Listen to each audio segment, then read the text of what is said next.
ayan, may sorbe na namang bago. Mataas ang percentage ni Bongbong Marcos. At alam ko na nagsasaya ngayon ang mga loyalista kasi sobrang taas ng percentage ng sorbe nila.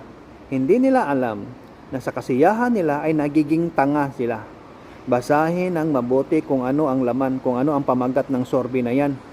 Mga bobo, nagsaya-saya pa kayo dyan pero hindi nyo naman alam kung ano ang sorbe na yan.